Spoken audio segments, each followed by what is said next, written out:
What's going on, fantasy footballers? Thank you for coming over to the DFS 5-pack. Usually we're here talking daily fantasy sports.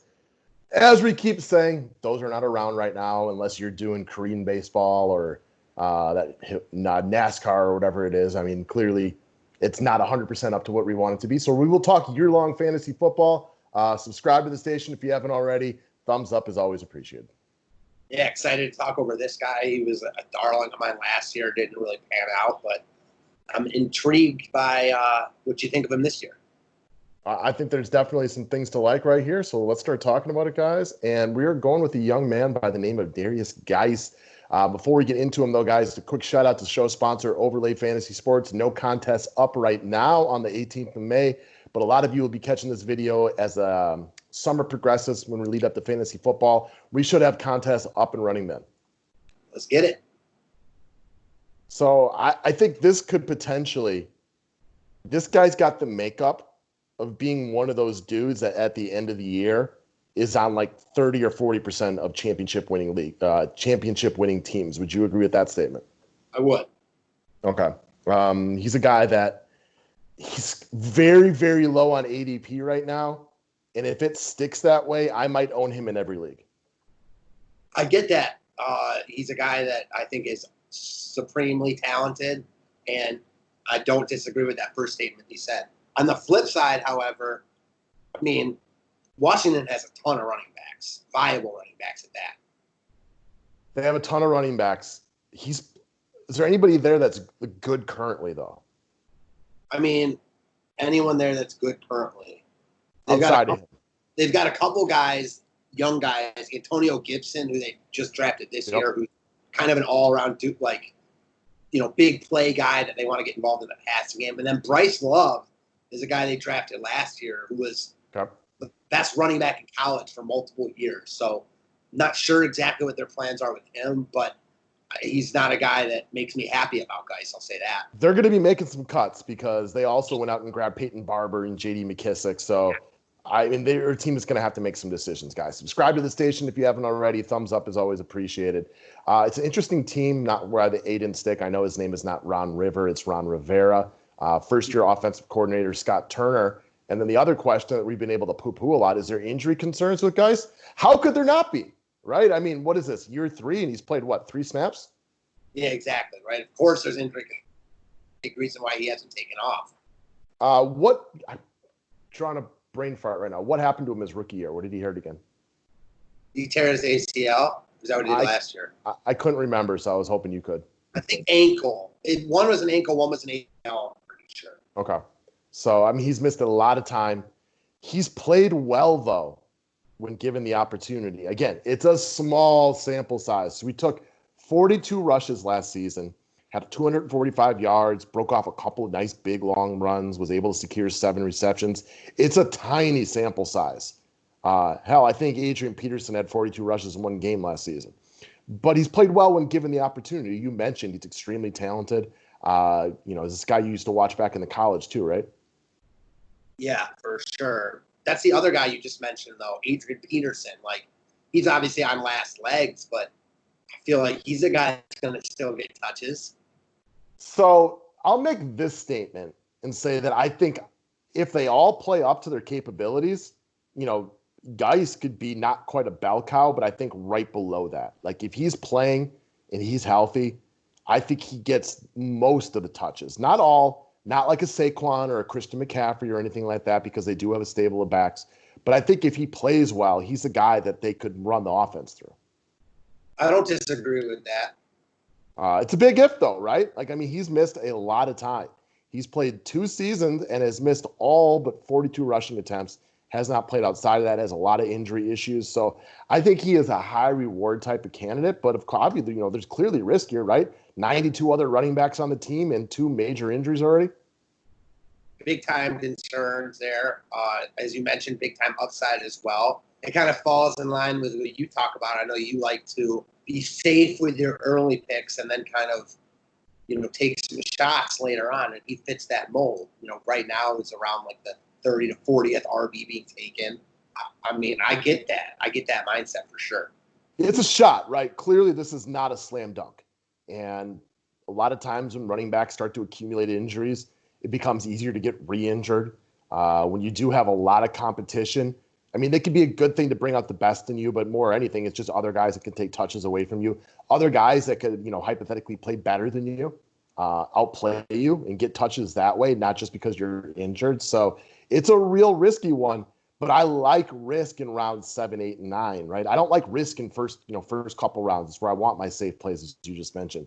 But later in the draft like this is a guy who could be like, if he was healthy for 16 games, he could be the 10th best running back at the end of the year, if not higher. Yeah, I'm with you, man. His talent, you're right. If they all play up to their best capability, I think he's the best guy there. So I'm with that point.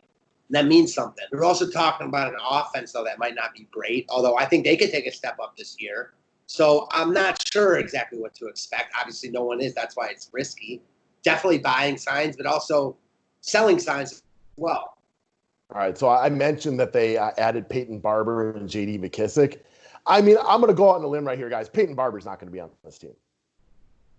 I don't disagree with that. You mentioned the stable of other backs. What do you know about Antonio Gibson? He's a big play guy. I know he's a guy that had a ton of big plays at Memphis. I don't think he's a guy that is going to ever be like an every down type of back. More of a scat back type. More of an Austin Eckler type?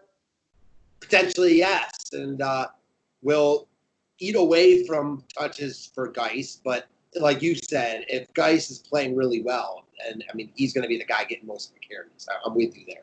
All right, so it's a loaded backfield, and there'll be some cuts just because we can all do math, and there's going to have to be. You can't have Adrian Peterson, Antonio Gibson, Guice, Barber, McKissic, and then who was the other guy you mentioned that they missed last year?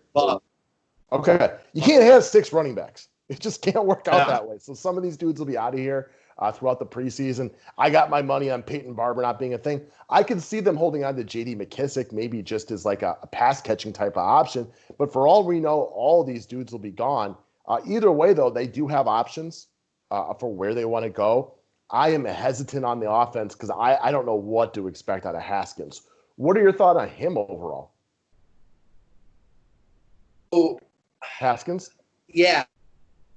I listen, I think that there's a lot of unknown there. I'm biased because he's an Ohio State guy, and I really liked him in college. I always thought he was going to be a really good pro QB. Didn't show much last year, though, at all. And I know it was his rookie year and didn't have a lot of situation, too, right? Coach didn't want him. Switch coach mid-years. Yes, you're right. So he's not in a great situation either. Now, traded Trent Williams, didn't really replace him with much. Didn't really do much on offense to get any standout pieces. I mean, look at the guys that are on this list. No one really that's jumping off your page. He is going to be the guy, though, in my opinion, because he is Daniel Snyder, the owner's guy. Like, he really likes Haskins. So I think Haskins is going to be given all the opportunity in the world to be the guy. I'm just not Snyder sure wouldn't bring on Rivera either, right? Unless Rivera is like, yeah, I can make it work with this guy. Exactly. Like, 100%. So that doesn't mean it's going to work this year, but kind of in the mold like the Jets, where they're not going to be like a Super Bowl team, but I think they could be better than people think. They could also be 3-13, but a lot of it depends on how well Haskins plays.